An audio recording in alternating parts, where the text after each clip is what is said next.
कहानी की शुरुआत होती है सूरज के घर से, जहां माहौल पहले से ही तनाव से भरा हुआ होता है। आकाश घर में जोरदार हंगामा कर चुका होता है और हर कोई उसकी हरकतों से परेशान नजर आ रहा होता है। तभी अचानक सूरज के ऑफिस में एक कॉल आती है, जिसे ईशा उठाती है। फोन के दूसरी तरफ ताइमा होती है, जो ईशा को तुरंत घर आने के लिए कहती है। यह सुनते ही ईशा के चेहरे पर खुशी आ जाती है। काफी समय से वह अपने पुराने घर और परिवार से दूर थी, इसलिए उसके दिल में एक उम्मीद जागती है कि शायद अब सब कुछ ठीक हो सकता है।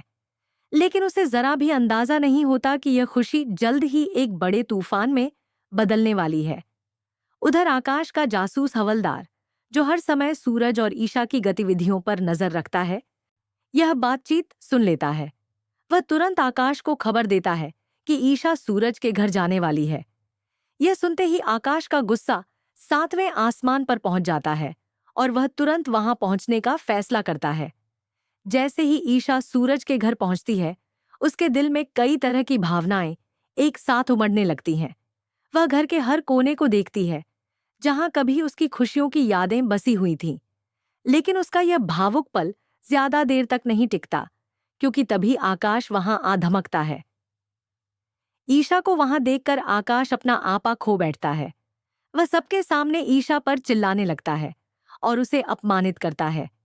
ईशा डर के मारे कुछ बोल नहीं पाती और उसकी आंखों में आंसू आ जाते हैं। तभी उसी समय सूरज भी घर के दरवाजे पर पहुंच जाता है और यह सब अपनी आंखों से देख लेता है। यह दृश्य सूरज को अंदर तक हिला देता है। पहली बार वह खुलकर देखता है कि आकाश ईशा के साथ कैसा व्यवहार करता है, लेकिन फिर भी वह तुरंत कुछ नहीं कह पाता, क्योंकि उसके मन में अभी भी यही धारणा होती है कि ईशा आकाश की पत्नी है और उसे बीच में नहीं पड़ना चाहिए। आकाश जानबूझकर सूरज को और चोट पहुंचाने के लिए ईशा के करीब जाने लगता है और उसे पकड़कर खड़ा करता है। यह सब देखकर सूरज के अंदर गुस्सा और बेचैनी दोनों बढ़ने लगते हैं। वह तुरंत आगे बढ़कर ईशा से सवाल करता है कि वह यहाँ क्यों आई है। ईशा कुछ बोलने ही वाली होती है कि ताई माँ बीच में आकर बात संभाल लेती हैं और कहती हैं कि उन्होंने ही ईशा को आरव से मिलने के लिए बुलाया था। लेकिन सूरज इस बात को आसानी से नहीं मानता। उसे कुछ न कुछ गलत जरूर लगता है। इसी बीच जब आकाश ईशा का हाथ पकड़कर उसे जबरदस्ती वहां से ले जाने लगता है, तब ईशा की आंखों से आंसू बहने लगते हैं। वह खुद को संभालने की कोशिश करती है, लेकिन उसका दर्द छुप नहीं पाता।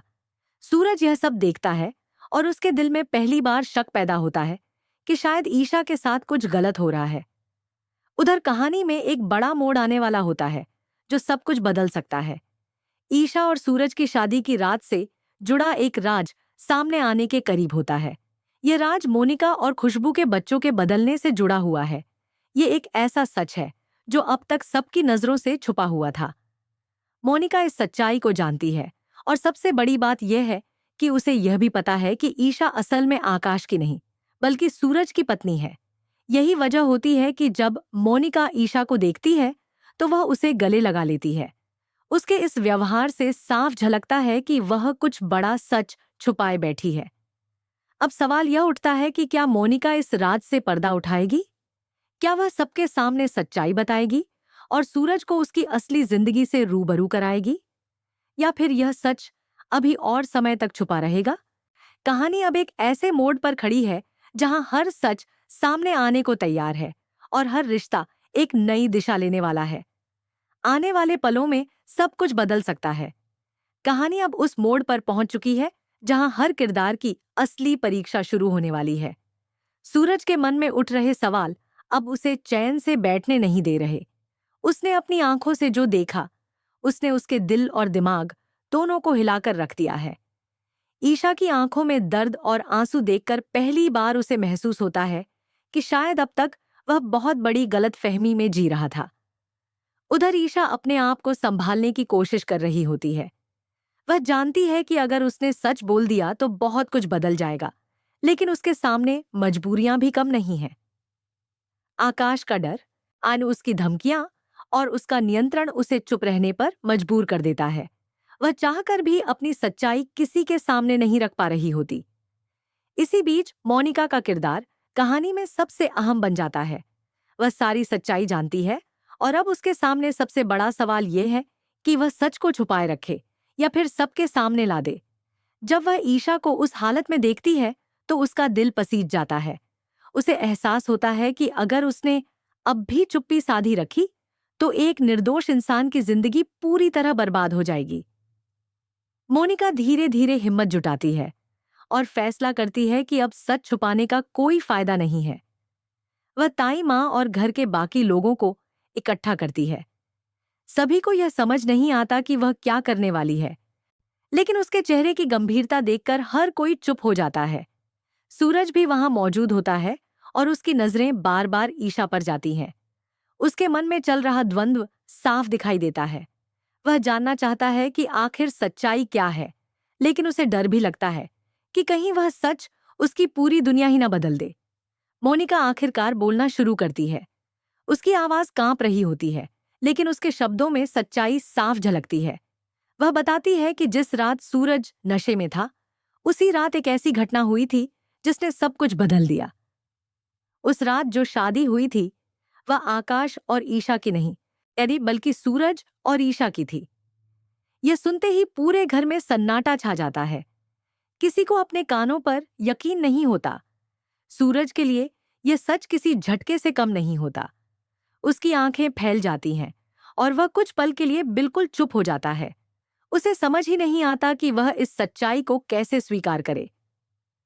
मोनिका आगे बताती है कि यह सब एक साजिश के तहत हुआ था और हालात ऐसे बनाए गए कि सच्चाई छुपी रह जाए।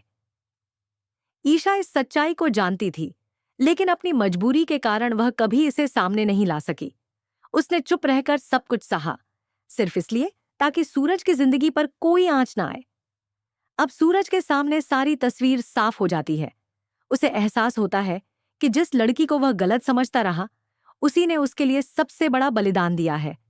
उसके दिल में पछतावा उमड़ने लगता है और उसकी आंखों में आंसू आ जाते हैं। ईशा यह सब देखकर खुद को संभाल नहीं पाती। वह रोते हुए वहां से जाने लगती है, लेकिन इस बार सूरज उसे रोक लेता है। ये पहला मौका होता है जब सूरज खुद आगे बढ़कर ईशा का हाथ पकड़ता है। उसके इस कदम से साफ हो जाता है कि उसके दिल में अब सब कुछ बदल चुका है। उधर आकाश यह सब सुनकर बुरी तरह बौखला जाता है। उसकी सारी चालें एक पल में फेल हो जाती हैं। वह गुस्से में आकर माहौल को बिगाड़ने की कोशिश करता है, लेकिन इस बार कोई उसकी बात नहीं सुनता। अब कहानी एक नए मोड़ पर आ चुकी है, जहां सच सामने आ चुका है और रिश्तों की दिशा पूरी तरह बदलने वाली है। आगे क्या होगा, यही देखने लायक होगा।